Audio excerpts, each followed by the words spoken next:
Ladies and gentleman, एक बार फिर से जोर से तालियां हो जाएं हमारे सभी पैनलिस्ट और हमारे मॉडरेटर के लिए।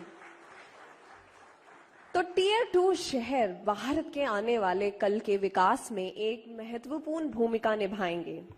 As responsible corporate citizens are काबिल और न्यूज 18 नेटवर्क ने साथ मिलकर फायर सेफ्टी के बारे में जागरूकता पैदा करने के लिए रियल एस्टेट अवार्ड्स प्लेटफॉर्म के इस मंच के माध्यम से शॉर्ट सर्किट से सुरक्षा कैंपेन की शुरुआत की है।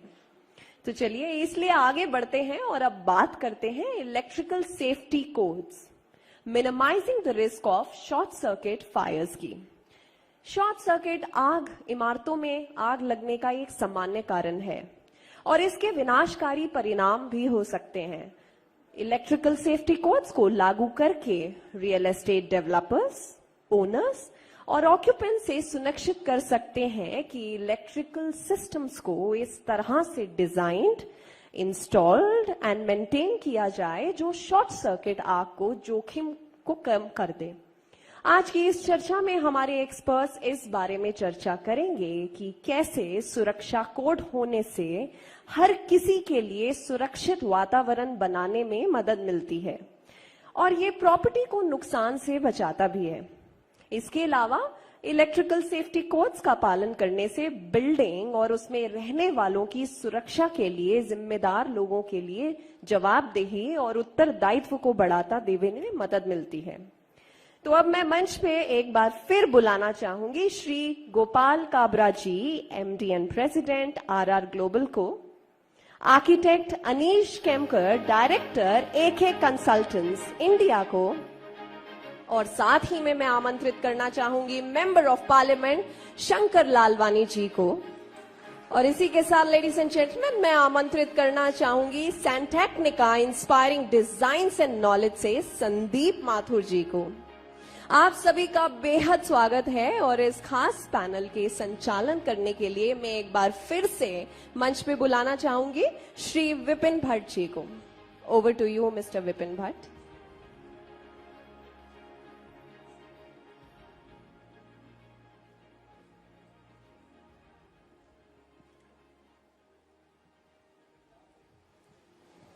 Thank you very much an audience, thank you very much. आप इतना मन लगा के हमें सुन रहे हैं और बोल रहे होंगे अब एक पैनल और सुनना है, लेकिन छोटा रखेंगे, शॉर्ट रखेंगे, क्रिस्प रखेंगे, लेकिन बड़ा इंपॉर्टेंट टॉपिक है ये इलेक्ट्रिकल सेफ्टी। वैसे जब काबरा जी अपना उद्बोधन दे रहे थे, अपनी बात रख रहे थे, तो उन्होंने काफी सारी बातें बताई कि मैं थोड़ा शॉकिंग भी हूँ सुन के कि रोड एक्सीडेंट के बाद सबसे ज्यादा अगर डेथ होती है तो इलेक्ट्रिकल फायर से होती है। तो ये वाकई बहुत दुखद है। पर काबरा साहब, आप ही के इंडस्ट्री के लोग, आप ही के दोस्त हैं, वो ऐसा एडवर्टाइज चलाते हैं टीवी पर कि wire that doesn't catches fire. क्या ऐसा होता है कि कोई वायर ऐसा बनता है? नहीं, इसीलिए तो हमने उसके सामने अपनी एड लाई कि ऐसा कोई वायर नहीं होता जिसमें आग नहीं लगती है। तो ये सच्चाई और झूठ में हमारे देश में अभी भी क्या है कि आजादी को 75 साल हो गए, लेकिन अभी भी झूठ की बुनियाद काफी बड़ी है। तो अगर आप शुरू करें उसके पहले इसकी भूमिका, क्योंकि हाँ जरूर, मुझे तो लगता है कि ये सेशन भी आपको मॉडरेट करना चाहिए, क्योंकि उसमें इलेक्ट्रिकल सेफ्टी में मेरी एक्सपर्टीज नहीं है, आप ज्यादा जानते हैं। हाँ, क्योंकि आज ये पहली बार ऐसा मौका है कि जहाँ शहर के जहाँ प्रोग्राम कर रहे हैं उसके सांसद भी शंकर लालवानी जी है, मेयर साहब है, अर्बन डेवलपमेंट सेक्रेटरी है, डीएम साहब है, वो सब है। चूंकि इंदौर एक काफी प्रतिष्ठित और काफी आगे बढ़ गया शहर है, लेकिन हर शहर की बुनियाद उसके संस्कार और संस्कृति पे भी होती है। लेकिन ये बताना, चूंकि आप मेंबर ऑफ पार्लियामेंट हैं, इसलिए आपके सामने फिर से बताना चाहता हूं कि देश का जो नया मॉन्यूमेंट बना है, इसको पार्लियामेंट नहीं गिनता हूं, क्योंकि 200 साल में ये मेरे ख्याल ताजमहल के बाद अगर सबसे बड़ा कोई मॉन्यूमेंट बना है तो देश का जो नया पार्लियामेंट बन रहा है वो बन रहा है। उसमें भी जो इलेक्ट्रिकल प्रोडक्ट यूज हुए हैं, बड़े दुख के साथ बताता हूँ, वो ग्लोबल स्टैंडर्ड के नहीं है, काफी अनसेफ्टी है उसमें, और वो अनसेफ्टी के लिए सभी जवाबदार हैं, चाहे कॉन्ट्रैक्टर हो, चाहे मैन्युफैक्चर हो, चाहे सीपीडब्ल्यूडी हो या जो सरकार है, सारे के सारे लोग जवाबदार है। और ये विषय मैंने कई जगह लिया है। तो जब देश का मॉन्यूमेंट की हालत है तो बाकी जो बिल्डिंगों की हालत क्या होगी आपको सोचना चाहिए। तो ये सारा आज का ये आयोजन, यानी जैसे हमने बताया कि आरआर काबिल सीएनबीसी अवार्ड हम लोग 17 सालों से रियल एस्टेट अवार्ड कर रहे हैं। ये हिंदुस्तान का एकमात्र अवार्ड ऐसा जो 17 साल से लगातार चल रहा है, एक ही पार्टनर के साथ चल रहा है। उद्देश्य यह था कि रियल एस्टेट डेवलपर का एक ब्रांड बने, उनकी एक इमेज बने, क्योंकि उस टाइम ये मेच्योर बिजनेस आगे चले। उसके बाद अवार्ड हमारा और बड़ा हुआ तो हमने उसको 4 जोनल अवार्ड किए, एक नेशनल अवार्ड किया, ताकि जो टायर 2 सिटी के भी जो डेवलपर है उनको भी इसमें अवार्ड मिला जाए। अब आज से ये इंदौर में पहली बार हम ये इस प्रकार का ये आयोजन कर रहे हैं, और जहां जहां हमारा ये आयोजन होगा वहां पे ये सब्जेक्ट हम लेंगे, क्योंकि रोड एक्सीडेंट के बाद में अगर सबसे अधिक लोग मरते हैं तो फायर से मरते हैं, और पूरे विश्व में, वैसे हम आबादी में भी नंबर 1 हो गए हैं, उसी तरह आग से मरने वालों में हम विश्व में नंबर 1 है, इन टर्म्स ऑफ पॉपुलेशन के हिसाब से भी, in terms of percentage 140 crore की आबादी की परसेंटेज के हिसाब से भी सबसे हाईएस्ट लोग इसमें मरते हैं। तो आज मैंने एक उदाहरण दिया था, जॉनसन एंड जॉनसन जो अमेरिका में अपनी बड़ी कंपनी, उसके टेलीकॉम पाउडर के बच्चों को 40,000 बच्चों को कैंसर हुआ, तो सरकार ने वहां पे $9 बिलियन यानी लगभग 80,000 करोड़ की उसको पेनल्टी भरनी पड़ी। उसी तरह हिंदुस्तान में अगर इलेक्ट्रिकल प्रोडक्ट को अगर ध्यान दिया जाए, और केंद्र सरकार के प्रोजेक्ट, स्टेट गवर्नमेंट के प्रोजेक्ट, म्युनिसिपैलिटी के प्रोजेक्ट और प्राइवेट बिल्डर के जो प्रोजेक्ट लगे हैं, वो भी अगर क्लेम करें तो शायद उनको भी 50-60 हजार करोड़ का क्लेम मिल सकता है। इतनी धांधली इसमें चल रही है। सरकार ने शराब बिस्लरी पानी जो होता है उसके लिए इतने कड़क कायदे सेफ्टी होती है, तो इलेक्ट्रिकल प्रोडक्ट तो सर मैं आपके घर पे भी आता हूँ लाने साहब, अगर कल ना आपका घर सुरक्षित नहीं है तो मैं आपके आऊँ तो मेरे को भी तकलीफ होती है, आप मेरे घर पे आए तो पूछना पड़ेगा कि आपका घर सुरक्षित है क्या। तो ये बड़ा एक चिंता का विषय है। और लास्ट पिछले 10 सालों में देश बहुत आगे बढ़ा, लेकिन झूठी कंपटीशन के कारण से इलेक्ट्रिकल प्रोडक्ट का स्टैंडर्ड बहुत गिरा है, क्योंकि ये इनविजिबल प्रोडक्ट है। आपका जो केबल लगा है कहाँ लगा दिखता नहीं, आपके स्विच गियर कहाँ लगे दिखते नहीं है, आपका फोकस होता है लाइट कौन सी लगाऊं, स्विच कौन सा लगाऊं, पंखा कौन सा लगाऊं।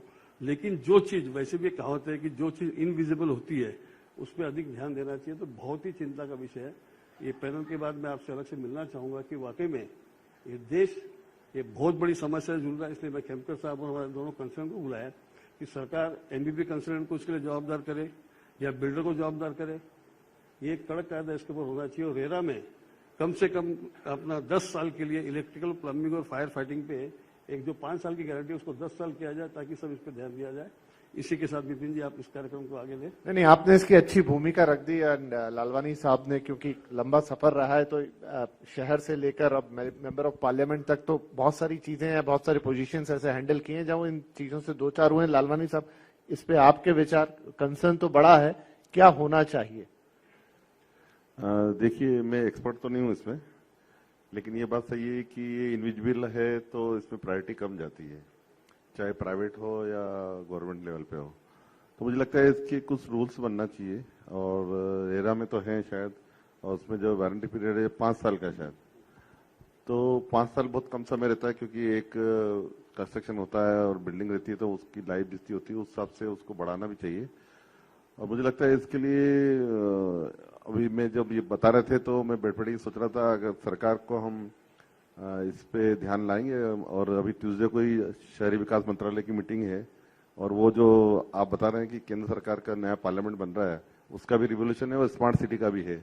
तो ये सब्जेक्ट जरूर मैं उठाऊंगा वहां पर, और नहीं हुआ तो प्राइवेट बिल के माध्यम से उठाऊंगा।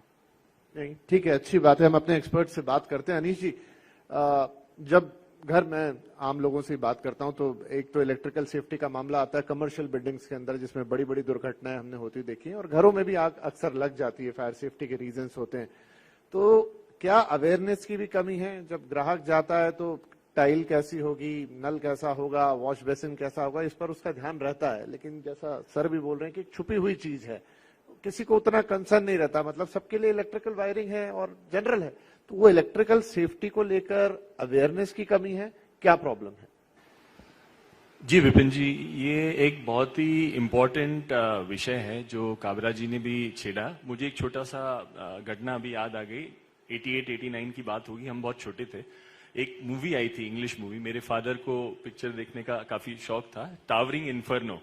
तो सैन फ्रांसिस्को की सबसे टॉलेस्ट बिल्डिंग थी वो, और उसमें यही हुआ था कि कंसल्टेंट ने कुछ डिजाइन किया था, बट उस स्पेसिफिकेशन के वायर कॉन्ट्रैक्टर ने नहीं लगाए, और उस वजह से उसमें आग लगी उसी दिन जिस दिन सारे मंत्री मंडल और सब लोग इंपॉर्टेंट वीआईपीज ऊपर थे। तो वो चीज मेरे जहन में रही। इत्तेफाक से फिर हमने आर्किटेक्चर किया। आज काफी सारे आईआईटीज, आईआईएम्स, स्टेडियम्स, नए सिटी डेवलपमेंट की प्लानिंग हम कर रहे हैं। तो coming to your question, definitely इसमें अवेयरनेस की तो कमी है। अगर हम इस चीज को दो पार्ट्स में देखें, जो पुरानी बिल्डिंग्स बनी हैं, जैसे ह्यूमन बीइंग की एक लाइफ साइकिल होती है, बिल्डिंग्स की भी एक लाइफ साइकिल होती है। तो पुरानी जो बिल्डिंग्स बनी है उसमें जो डिजाइनिंग हुए हैं और उसमें जो टेक्नोलॉजी यूज हुई है, सर्किट ब्रेकर्स यूज हुए हैं, वो उस टाइम पे काफी अलग थे। आज की डेट में with the growing use of technology what we have started to do is कि हम स्पेस प्लानिंग को बहुत महत्व देते हैं। तो कोई भी हाई राइज बिल्डिंग है उसमें एग्जैक्टली कहाँ पे इलेक्ट्रिकल रूम में पैनल होना चाहिए, किस तरह से राइजिंग मेन्स जाने चाहिए, किस तरह से डिस्ट्रीब्यूशन होना चाहिए, इस पे काफी ध्यान दिया जाता है। आपको ध्यान होगा छोटे छोटे अगर आप घरों की बात करेंगे तो पहले स्टेयरकेस के नीचे पैनल लगे रहते थे, टॉयलेट के बाहर इलेक्ट्रिकल, तो गीला होने से या उसमें बाहर आउटडोर में पड़े हुए यूनिट्स होने से उसमें खराबी आती थी। तो ये इसकी अवेयरनेस की कमी लोगों में भी है। और even in terms of bigger real estate developers, they should, from this podium, I'm trying to say, they should engage good consultants, and consultants will then become responsible. But then उनको engage करना और उनको authority देना ये बहुत important है, उसके बिना चीजें आगे नहीं बढ़ पाएंगी। ठीक है माथुर साहब, इसको लेकर हमारे रूल्स एंड रेगुलेशन क्या कहते हैं? क्या वो इतने स्टिफ हैं कि लोग उसका बिल्कुल सख्ती से पालन करते हुए नजर आए, या उनमें लूप होल्स है? कि मेयर साहब भी यहाँ बैठे हैं तो इंदौर का आई थिंक वो बताएंगे, लेकिन बॉम्बे में कई हाई राइजेज हैं जो 100 माले 125 माले के आसपास उनको परमिशन मिली हुई है, कुछ बन गए कुछ बन रहे हैं। लेकिन हमारे पास जो सबसे लंबी सीढ़ी है मुंबई में फायर ब्रिगेड की, वो शायद 50 माले के ऊपर नहीं जा सकती। अगर उसके ऊपर आग लगी तो बुझाने के साधन आपके पास नहीं है।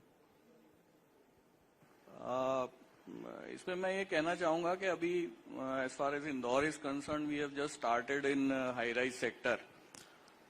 तो हम लोगों में इतना अभी अवेयरनेस नहीं है इस बारे में।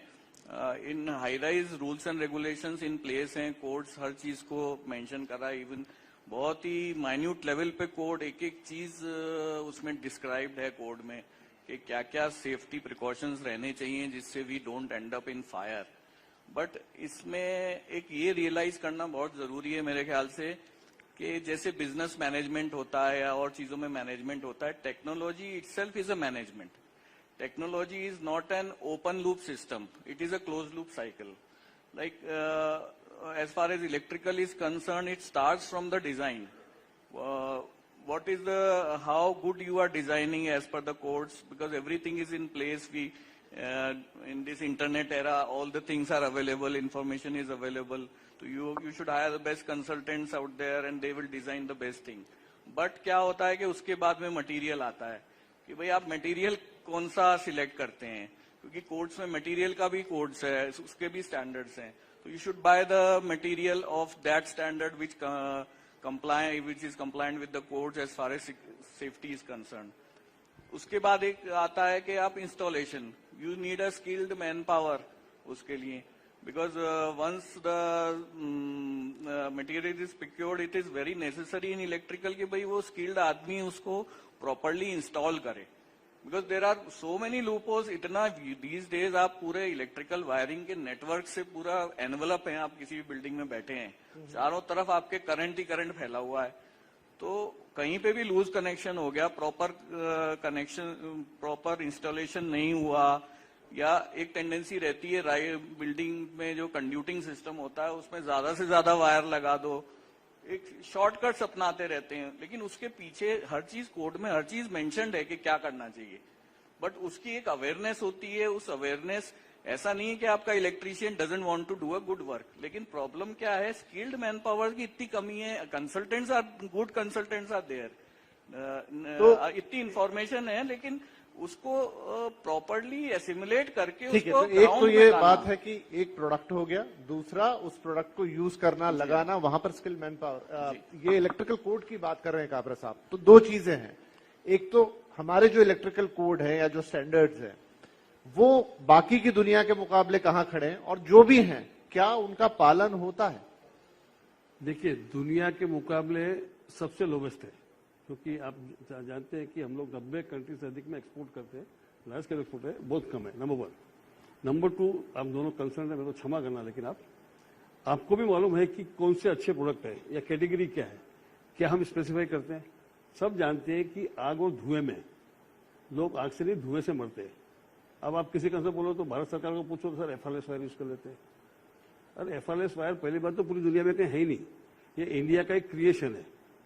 तो PVC जो होता है सर कि वो धुआं सबसे अधिक, उससे लोग मरते हैं, चाहे उपाध थिएटर हो, चाहे आमरी हॉस्पिटल हो, चाहे सूरत की कोचिंग क्लास हो, या बम्बई की कमला मिल की रेस्टोरेंट की आग हो, लोग आग से नहीं मरे। ये पहली गफलत में हमको निकलना पड़ेगा कि लोग आग से मरते हैं, लोग धुआं से मरते हैं। वही पार्लियामेंट में क्वेश्चन कर रहा हूँ, वहां पे जो वायर लगा है उसमें धुआं बहुत निकलेगा। पहले नहीं था वो प्रोडक्ट स्पेसिफाइड, कुछ लोगों ने मिलकर उसको मैनिपुलेट किया गया, फिर बाद में वो लगा, अभी भी लग रहा है। दूसरा जो BS के स्टैंडर्ड है वो ग्लोबल स्टैंडर्ड होने चाहिए। पीयूष गोयल लगातार स्टेटमेंट देते हैं, India should follow the global standard, India should follow the global standard. अभी नेशनल इलेक्ट्रिकल कोड ने 6 जनवरी को नया कोड बनाया। अब ये फॉर्मेलिटी इतनी बड़ी है, इसके बाद जाएगा CEA में, सेंट्रल ऑडिटर देगा BIS को। अब BIS में तकलीफ क्या है कि हर कमेटी में 18-20 लोग होते हैं, चाहे उनकी रिक्वायरमेंट है या नहीं है, वो उसका विरोध करेंगे क्योंकि वहां पे लोगों को गलत काम करना है। तो ये बिगेस्ट चैलेंज है कि कोड को ही ठीक करना पड़ेगा, सरकार को कड़क कायदा करना पड़ेगा। सर BIS को आपको सर्वाधिक पावर देना पड़ेगा कि मार्केट में जाके स्टैंडर्ड चेक करे। आपको एक केस स्टडी देता हूं, ये सेम परिस्थिति यूके में थी आज से 15 साल पहले, क्योंकि हमारा सबसे ज्यादा एक्सपोर्ट यूके में है, तो हमारा ग्राफ बहुत अच्छा था, धीरे धीरे गिरने लगा क्योंकि वहां पे से टर्की से वहां पे नॉन स्टैंडर्ड माल आने लगा। तो हमने डिस्ट्रीब्यूटर को कहा कि आपको तकलीफ आएगी, बाबा हमको तकलीफ नहीं, मैन्युफैक्चर होगा। सेंट्रल लंदन में एक बिल्डिंग में आग लगी सर, एक केस स्टडी आप सारे चेक कर सकते हैं। उसके बाद पार्लियामेंट में सब्जेक्ट उठा, हाथ तो हाथ एक्शन लिया गया। वहां पे जो गवर्नमेंट की बॉडी है बासेक, उन्होंने एक नई कमेटी बनाई, मैं नाम बोल ACI, हाथ तो हाथ पूरे मार्केट में गए, जितना माल नॉन स्टैंडर्ड था वो पूरा उन्होंने फ्रीज कर दिया। ऐसा नहीं कि उसका कमिटमेंट मांगा या रिफंड दिया, कुछ नहीं, पूरा खत्म करके इतना कड़क कायदा बना दिया कि आज यूके में आप कुछ भी गलत काम नहीं कर सकते। उसी प्रकार का ठोस यहाँ पे स्ट्रॉन्ग कदम आपको लेना, जैसे मनी लॉन्ड्रिंग पे आप कर रहे हैं, भ्रष्टाचार पे कर रहे हैं, सब पे कर रहे हैं, लेकिन ये देश की इलेक्ट्रिकल आंतरिक सुरक्षा पे ये बहुत बड़ा खतरा है, इस पे आपको ध्यान देना जरूरी है। तो लालवानी साहब, इसको इम्प्लीमेंटेशन के लेवल पे, पॉलिसी मेकिंग के लेवल पे क्या कर सकते हैं और किस जगह पे ये आवाज जानी चाहिए? नहीं, देखो काबरा जी ने जो प्रश्न उठाया है वो वाजिब है, और मैंने पहले ही कहा कि ये इनविजिबल आइटम रहते हैं जिसमें हमारी प्रायोरिटी कम रहती है। यहाँ बहुत सारे बिल्डर भी बैठे हैं, रियल एस्टेट से जुड़े हुए हैं, वो भी कभी, मुझे नहीं लगता है कि प्रायोरिटी जो रहती है, जो उन्होंने बताया कि जो आपने बताया कि जो दिखती है उसको प्रायोरिटी देते हैं। पर ये बात सही है कि इसमें प्रायोरिटी कुछ नॉर्म्स होना चाहिए, जो आपने बताया कुछ नॉर्म्स बने हुए हैं, ऐसा नहीं है, लेकिन उसको स्ट्रिक्टली फॉलो करना चाहिए। और जहां तक फायर फाइटिंग की बात है, आपने कहा 100 मंजिल बन रही है, और वो नहीं, ये भी एक चिंता का विषय है कि जब हाईराइज बनती है तो हमारा इक्विपमेंट भी वहां होना चाहिए। मैं पिछले दिनों प्रगति मैदान में गया था फायर फाइटिंग के एग्जीबिशन के लिए, पर अब मैंने ये देखा कि अभी रोबोटिक फायर आ गए हैं, यानी फायर फाइटिंग के लिए रोबोटिक, कि हम किसी अगर ऊपर मंजिल पे नहीं भी जा सकते तो रोबोटिक के माध्यम से वो ऊपर तक पानी पाइप को ले जाते हैं, और हम विजिबल यहाँ कर सकते हैं कि कहाँ तक गया है। तो ये भी अभी हाल ही में मैं देख के आया, और उसके बाद मैंने इंक्वायरी कर दी, उनको मैंने डिमॉन्स्ट्रेशन के लिए इंदौर भी बुलाया था कि हमारे हाई राइज बिल्डिंग में रोबोटिक किस प्रकार से काम कर सकता है, क्योंकि ये चिंता का विषय है कि कभी ऐसा वाकया नहीं होना चाहिए। पर इसके रूल्स रेगुलेशन जो आपने कहा है वो बिल्कुल मुझे लगता है धीरे धीरे जिस प्रकार का सरकार काम कर रही है, इसमें जरूर उसमें हार्ड रूल बनना चाहिए ताकि ऐसी कैजुअलिटी ना हो और ऐसे वाकये ना हो। जी, क्विकली मैं अपने एक्सपर्ट से पूछूंगा, एक है इलेक्ट्रिकल फायर और एक है नॉर्मल फायर। तो जब आप इलेक्ट्रिकल फायर की बात करते हैं और हाई राइज हो गया या कहीं पे भी वो लगती है, तो उसको बुझाने के लिए आप वही कन्वेंशनल तरीके अपनाएंगे या वहां पर फिर आपकी अप्रोच अलग होती है? सर जी, सबसे पहले जो माननीय सांसद साहब ने कहा वो बहुत इंपॉर्टेंट पॉइंट है कि इसका एग्जीक्यूशन, कोड्स तो हैं पर उसका एग्जीक्यूशन बहुत स्ट्रिक्टली होना चाहिए। दूसरा, lowest cost, least cost based जो सिलेक्शन है उसको बंद करना चाहिए। अगर जैसे काबरा जी ने बताया कि 40 रुपए स्क्वायर फीट का ही फर्क पड़ता है पूरे डिजाइन में, अगर तीनों प्लम्बिंग MEP मिला के, तो ये कॉस्ट बेस्ड तो बिल्कुल। काबरा जी ये भी कह रहे हैं कि आप लोग नहीं करने देते। नहीं, इसमें ऐसा नहीं है। इसमें क्या होता है कि जो गवर्नमेंट के प्रोजेक्ट्स हैं उसमें हमने एक बहुत सुझाव दिया था गवर्नमेंट को कि आपने बिल्डिंग तो बना दी, बट बिल्डिंग का सबसे बड़ा प्रॉब्लम है उसका मेंटेनेंस कौन करेगा, उसका ऑपरेशंस कौन करेगा। तो अभी जो EPC मोड नया पैकेज आया है इंजीनियरिंग प्रोक्योरमेंट कमीशनिंग, उसमें हमने 5 से 10 साल का मेंटेनेंस भी उसमें मैंडेटरी कर दिया है। तो ये सब चीजें जब होंगी तो थोड़ी थोड़ी चीजें आगे बढ़ेंगी। हमको सबको एफर्ट करना पड़ेगा उसमें, एंड हम आगे बढ़ सकते हैं। चलिए, तो मैं अपने सवाल का जवाब माथुर साहब आपसे ले लेता हूँ। आपका कहना था कि is there any special effort जिस जब इलेक्ट्रिकल फायर होती है तो उसमें ऐसा रहता है कि once there is a fire from the electrical source, अगर आपका fire alarm system in place होना चाहिए। Once the fire alarm system is actuated by somebody, तो उसके बाद जो मेजर पावर जो है वो शट डाउन होने का एक नियम है कि जो पावर सोर्स है वो शट डाउन हो जाना चाहिए। सिर्फ उसमें एक फायर सेफ्टी के लिए एक सेपरेट प्रावधान है सर्किट्स का कि वो एक इमरजेंसी बैकअप के तहत, और इमरजेंसी डक्ट उसके लिए सेपरेट रहती है बिल्डिंग्स में, और जो फायर 4-4 घंटे के फायर के लिए वो रेटेड रहती है। उसमें फायर सर्वाइवल केबल्स लगाना चाहिए उसमें, और सिर्फ वही इमरजेंसी पर्पज से सर्किट ऑन होगा, बाकी सारे सर्किट ऑफ हो जाएंगे और जो फायर अलार्म सिस्टम है वो एक्चुएट हो जाएगा। इवैक्यूएशन जो सिस्टम है, जो फायर का एक प्रोटोकॉल है वो हो जाएगा स्टार्ट, और स्प्रिंकलर फिर आता है कि कैसे बुझाई जाए। उसके लिए जो क्या जो स्टैंडर्ड्स आप बता रहे हैं, जो प्रोटोकॉल आप बता रहे हैं, ये फॉलो होता है? नहीं, वो चीजें मैंने देखा है कि इंडस्ट्री में तो बहुत ही रिलीजियसली फॉलो हो रहा है, जो हमारी इंडस्ट्री है। बट रियल एस्टेट सेक्टर में कहीं ना कहीं ये जो फायर ड्रिल सिस्टम है और ये जो एक सेफ्टी मैनेजमेंट है, इस सब टोटली एक ये साइक्लिक चीज है, ये वन टाइम वाली नहीं है। अभी तक क्या होता था इंदौर में, मैंने देखा कि एक बार इक्विपमेंट लगा दिए, बिल्डिंग बन गई, ऑक्यूपेंट हो गए, उसके बाद में इसका कोई मैनेजमेंट नहीं है। तो ये साइक्लिक है, इसका प्रॉपरली उसका कंप्लायंस के लिए प्रोटोकॉल्स होने चाहिए।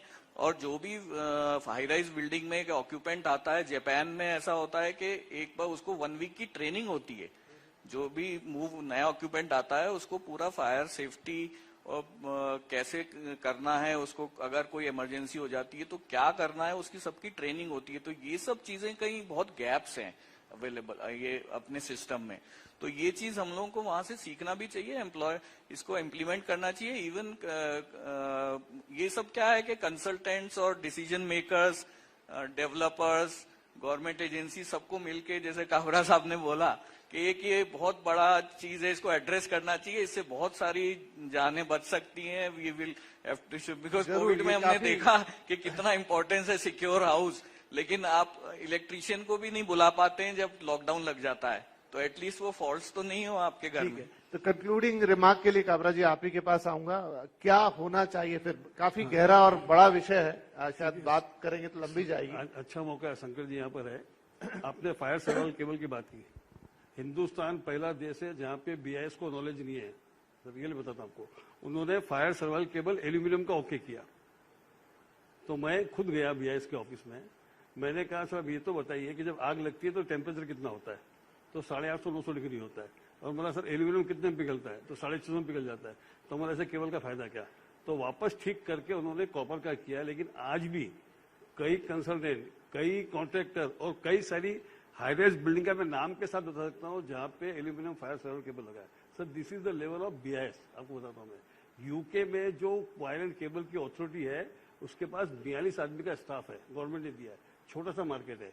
और भारत में BIS का जो इलेक्ट्रिकल की सारी जो टीम है वो 50 लोगों की नहीं है। तो ये सारी चैलेंज है।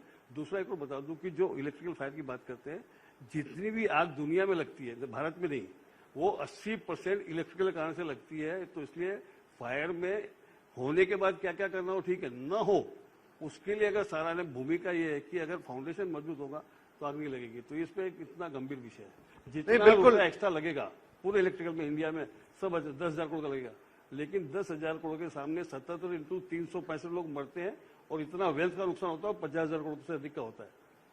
बिल्कुल एक ऐसा विषय जिसपे ना इतना ध्यान जाता है, ना अक्सर किसी मंच पे उसकी बातचीत होती है। और आज इसको यहाँ लाने का एक पर्पस ये भी था कि एक अवेयरनेस का लेवल क्रिएट किया जाए, हम इसमें कहाँ खड़े हैं वो देखा जाए, और आने वाले वक्त में जो इस